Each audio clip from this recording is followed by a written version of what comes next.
What's up guys, welcome to your 7th Java tutorial, and in this tutorial I'm going to be showing you guys how to make a basic calculator using variables and other things that we already learned so far.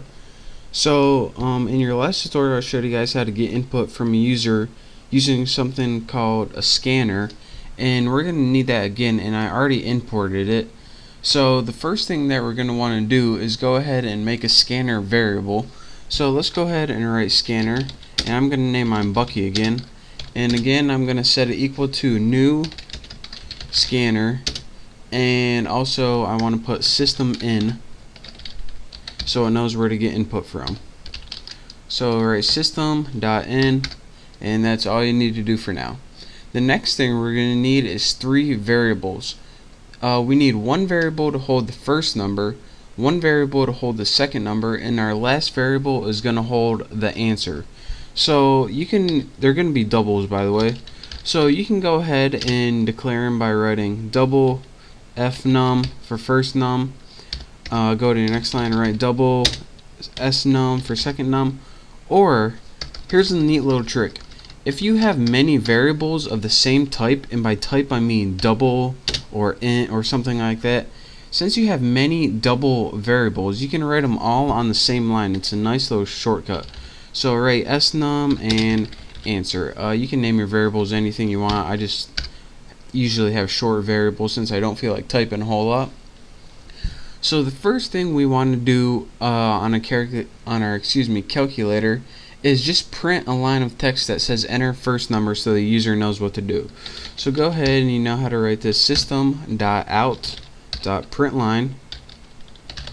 And in your parameters, you just go ahead and write enter first num, and then put a little semicolon right there if you want. And now we can go, once we have that, all this is going to do is put a line of text enter first num on the screen. Now what we want to do is have a way to enter a number and have it stored in fnum. So go ahead and put fnum equals Bucky, and remember this is our scanner variable, and write next double, and that brings me to another point. Now in our last tutorial I showed you guys something called next line, and it was right here, and that was for strings. Each data type in Java, you need to give it its own method, since you need to tell what you're going to be inputting in there so it knows how to save it.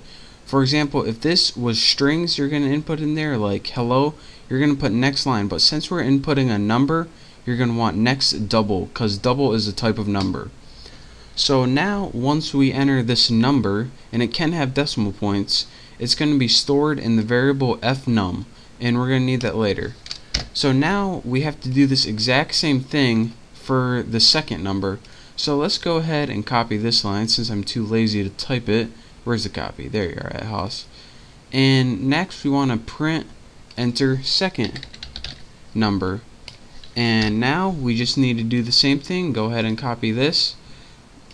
And after that prompt pops up, you're gonna, there we go. You're gonna want to store this variable in snum. So the first number you're going to type is going to be stored in the variable fnum, and the second number you type is going to be stored in the variable snum. This stands for first number and second number. Now what we want to do to get that answer that we have those variables is just add them together. So go ahead and write answer equals, and you're going to want to write fnum plus snum, and now we have whatever number that fnum and snum is going to be stored in answer. Now it's stored in there, but we need a way to output it to the screen to see what it was. So let's go ahead and write system.out.println, and in your parameters just write answer. And what this is going to do is output answer, whatever it was, to the screen. So go ahead and run this program, and hopefully I didn't get any errors. And here's our program right here. Enter first number. Let's do 34.6. Move my cursor out of the way. Press enter. Enter second number. 54.2. Press enter. It's going to give us our answer, 88.80001.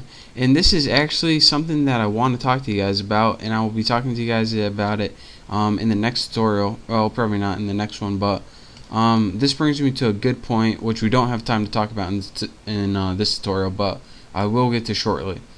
So basically what I did, enter first number, entered it, enter second number, enter it, and then it gave us an answer, pretty much.